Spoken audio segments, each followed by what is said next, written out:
ये कॉइन अपने लिए ऑब्जेक्ट हो गया, ये हमने लिखा है पॉइंट O।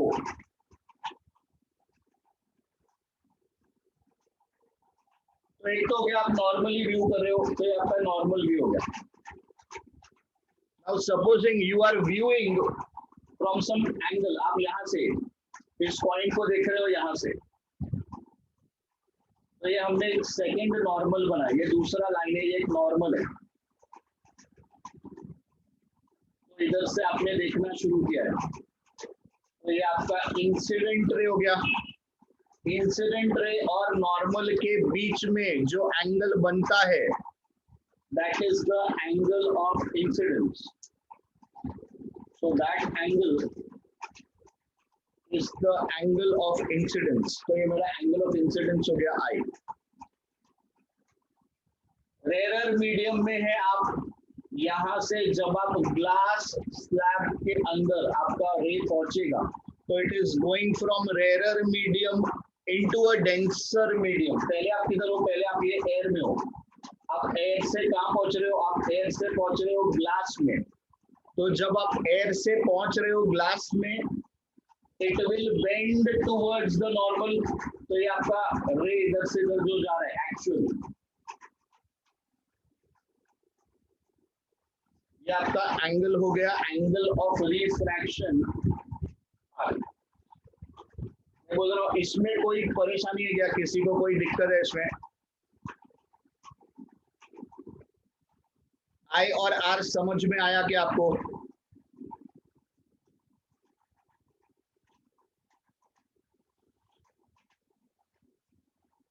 अब ये वाली रे देखिए, ये मेरी अनडिविएटेड रे है, ये वो रे है जो अनडिविएटेड है।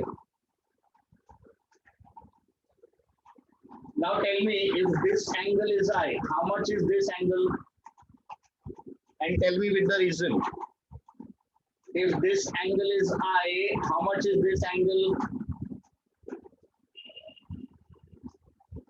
Okay, बहुत बढ़िया। मीशा जी रीजन दीजिए। वेरी गुड साक्षी, बहुत बढ़िया। वर्टिकली ऑपोजिट एंगल्स है ये आई है और ये भी आई है।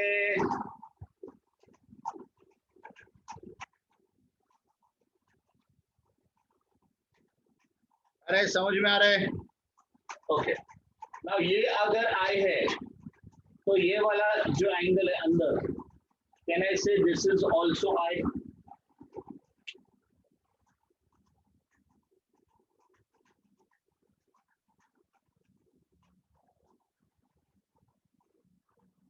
एक्चुअली है क्या, तुमको आता नहीं है ज्योमेट्री और तुमको लगता है कि तुमको फिजिक्स नहीं आता है ना?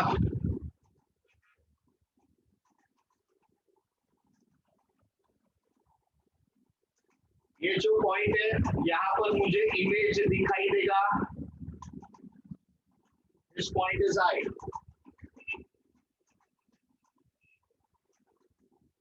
Now since this point is I, ये हमने डिस्टेंस लिया है, this is known as the apparent distance. Why apparent? Because it is not real. जो रियल नहीं है वो apparent है। स्टूडेंट्स एक चीज याद रखो, आप भूल नहीं सकते हो कुछ भी बचपन का। यू कैनॉट से सर मेरे को वर्टिकली ऑपोजिट एंगल नहीं आता है। जब आप 11th में हो, ऐसा माना जाता है कि आपको 9th का, 10th का, 8th का सब आता होगा। चलिए एनीवेज, सो ये मेरा एंगल है आई। इन दिस ट्रायंगल, ये वाला ट्रायंगल देखिए, ये आपका P है, ये आपका I है, इसको डाल दीजिए Q। ये ले लीजिए आपके पास, ये है पॉइंट Q। ये डिस्टेंस हमने नाम दिया X। So this is also X, this is A, this is I. So can you tell me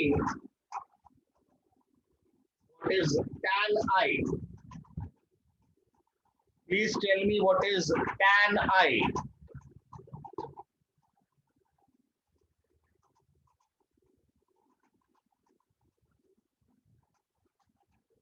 is equal to x upon a. Opposite upon adjacent. Tan is opposite upon adjacent. Opposite is x. Adjacent is a. x upon a. चलिए मेरा पहला step. दूसरा step देखिए. अब हम consider कर रहे हैं Q.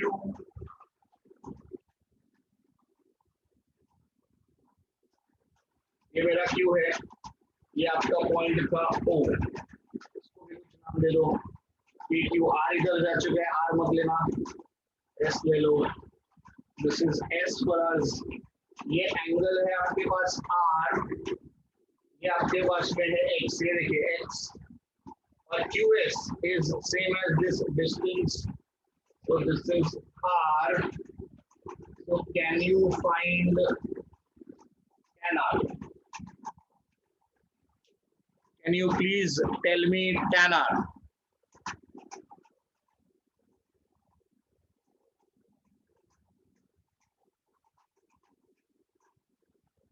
X upon R आ रहा है. सबको समझ में आ रहा है. ये distance. This is R. So tan R is X by R. क्या ये दोनों पॉइंट अपने को समझा है? Now, इसको खत्म करने के लिए इसमें यही डिफिकल्टी है. नॉर्मली हमने क्या पढ़ा है? Mu is equal to sin I upon sin R. For small angles, now this is important. For small angles, sin theta is very close to tan theta. Yeah, it is almost equal to tan theta. This is the catch of this problem. तो आपको लिखना है mu is equal to tan I upon tan R. Since these angles are small, ये कभी है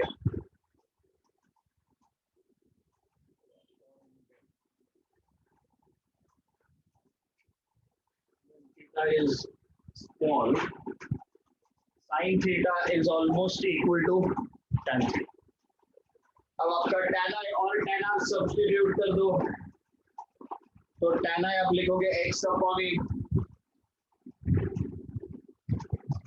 यहाँ पर आप लिखोगे x upon R.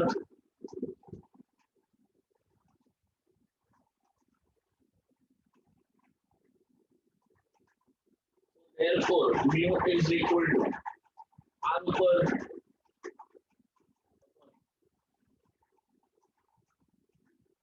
that is how you get this formula. Real depth upon apparent depth.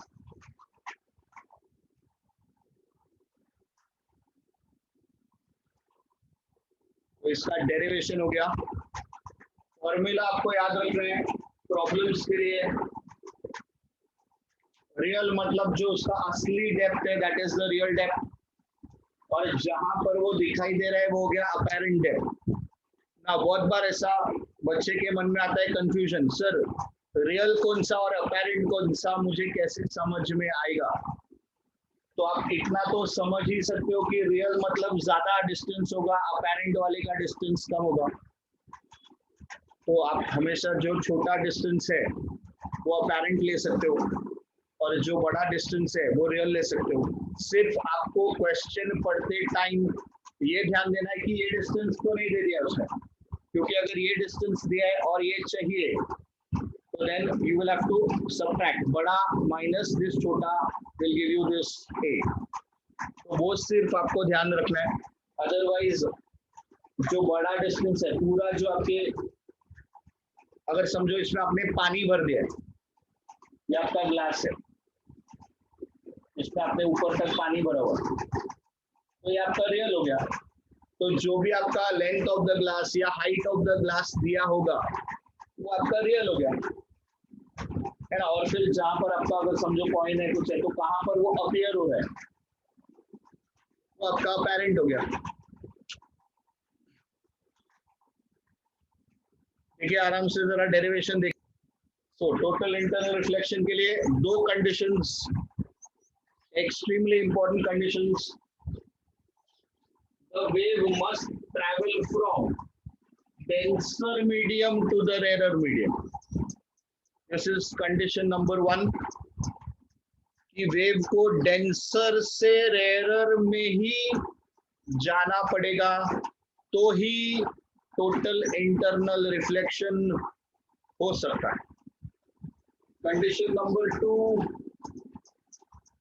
The angle of incidence must be greater than the critical angle. तो अभी फिलहाल पहला स्टेप है to understand what is critical angle. ये critical angle क्या होता है पहले वो समझेंगे and then we will try understand the concept. Correct, very good Christina, it should come back into the surface. Perfect बेटा, परफेक्ट। तो सपोजिंग हमारे पास ये सोर्स है, ये सोर्स ऑफ लाइट है हमारा, और पहला रे हम लोग ने ड्रॉ किया नॉर्मल, तो ये आपका नॉर्मल है, वो जाएगा सीधा, कुछ भी चेंज नहीं है। चलिए आगे बढ़ते हैं। Let's have a look at the second ray. This is what we have drawn. Let us say this is my angle I1. First angle of incidence I1. Now think and tell me, we are going from denser medium into the rarer medium. तो जो रे है वो कैसा bend होगा, towards the normal कि away from the normal? away from the normal grade, यानी कि ये देखो ये अनडिविएटेड है रहा, तो जो इसका डिविएशन होगा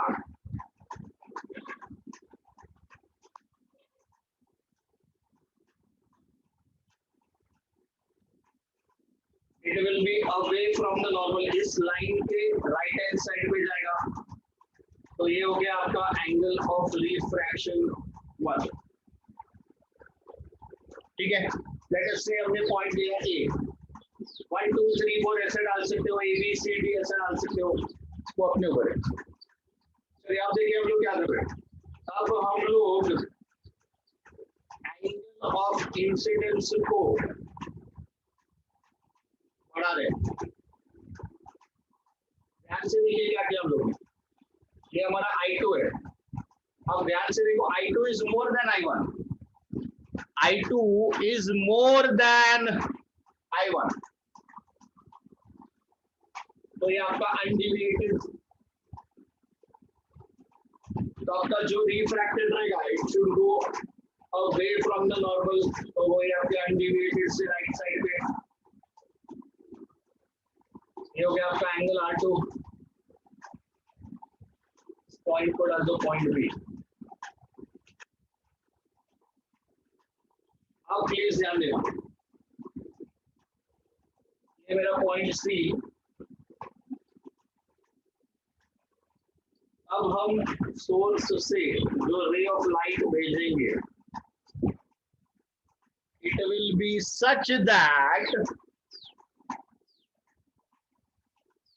जो मेरा एंगल ऑफ रिफ्रैक्शन है, जो मेरा रिफ्रैक्टेड रे है वो ये रहा,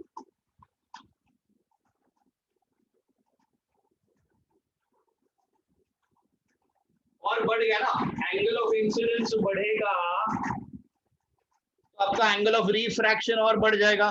सो what we have seen, angle of incidence बढ़ गया तो एंगल ऑफ रिफ्रैक्शन बढ़ जाएगा। Now what is your angle of refraction, now the angle of refraction is 90 degrees. अरे समझ में आ रहा है, एंगल ऑफ रिफ्रैक्शन कितना है भाई, 90 डिग्रीज। So please remember, वो angle of incidence जिसके लिए आपका angle of refraction becomes the 90 degrees, that angle of incidence is my critical angle. तो इसको हम बोलते हैं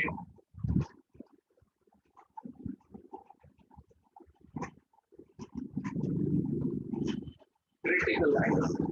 तो वो एंगल ऑफ इंसिडेंस जिसकी वजह से आपका एंगल ऑफ रिफ्रैक्शन कितना हो गया, 90 डिग्रीज हो गया, तो उसको हम लोग क्या बोलेंगे, उसको हम लोग बोलेंगे क्रिटिकल एंगल।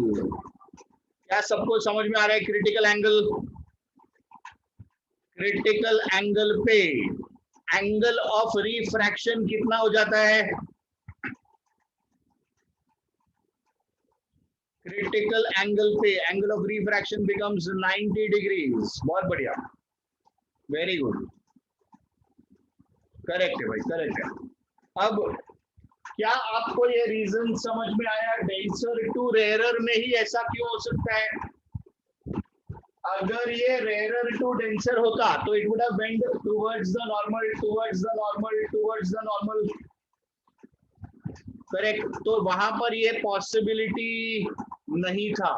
ये तब ही पॉसिबल हो सकता है जब the wave is traveling from the denser medium into the rarer medium। तो ये हो गया मेरा क्रिटिकल एंगल। अब एक स्टेप और, अगले स्टेप में हमको टोटल इंटरनल रिफ्लेक्शन मिलना शुरू हो जाएगा।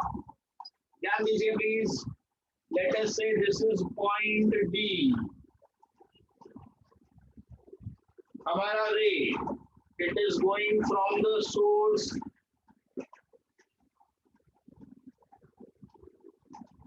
to this point D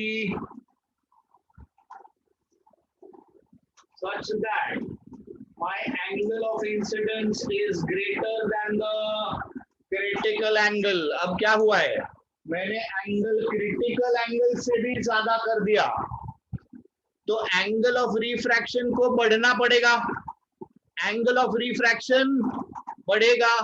तो जो पहले से 90 पे था, देखो यहां से घूम रहे हो, 90 तक तो आ चुका है, अब ये 90 से और ज्यादा बढ़ेगा, पर जैसे ही ये बढ़ेगा ये क्या हो जाएगा, फिर से अंदर आने लगेगा। तो ये जो रे था,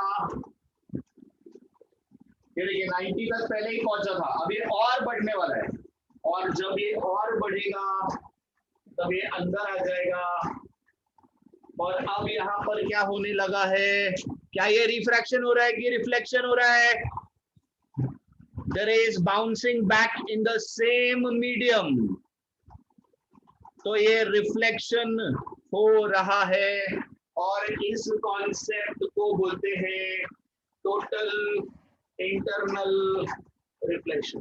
कि जो भी रे गया था, जो रिफ्रैक्ट हो रहा था, वो भी अब क्या हो रहा है, वो भी अब रिफ्लेक्ट हो रहा है।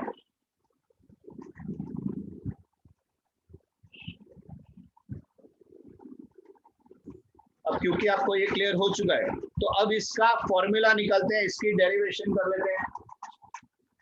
तो स्नेल्स लॉ हमको क्या सिखाता है, अकॉर्डिंग टू स्नेल्स लॉ, इस बार the wave is travelling from the denser medium, starting with the denser, and it is going into the rarer medium. So this is equal to my sin I upon sin R।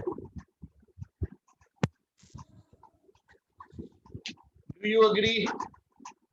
क्या ये सबको समझ में आया? इस बार किधर से start किया हमने, डेंसर से स्टार्ट किया है, रेयर में गए 1 2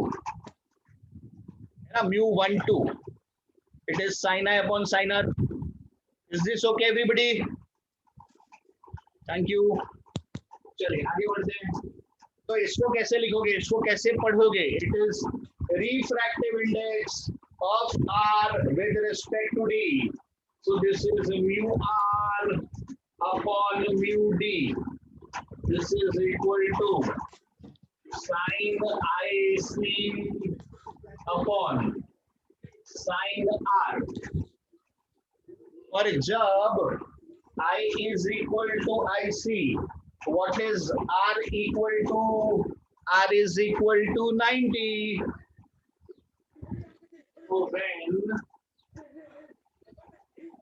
I is equal to IC, R is equal to how much? R is equal to 90. Sin 90 कितना होता है बोलो?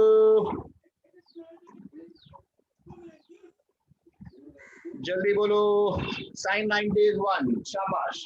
और एक बात, अगर ये जो आपका रेरर मीडियम है ये एयर है, सपोजिंग ये जो आपका रेरर मीडियम है ये एयर है, तो इसका वैल्यू भी 1। तो therefore 1 upon mu is equal to sine IC। ये आपका फॉर्मूला है। अब इसको उल्टा भी लिख सकते हो। तो therefore mu is equal to 1 upon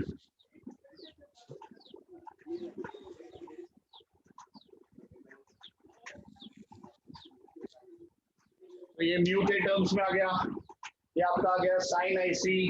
अब अगर आपको IC निकालना है IC, तो it is sine inverse of 1 upon mu.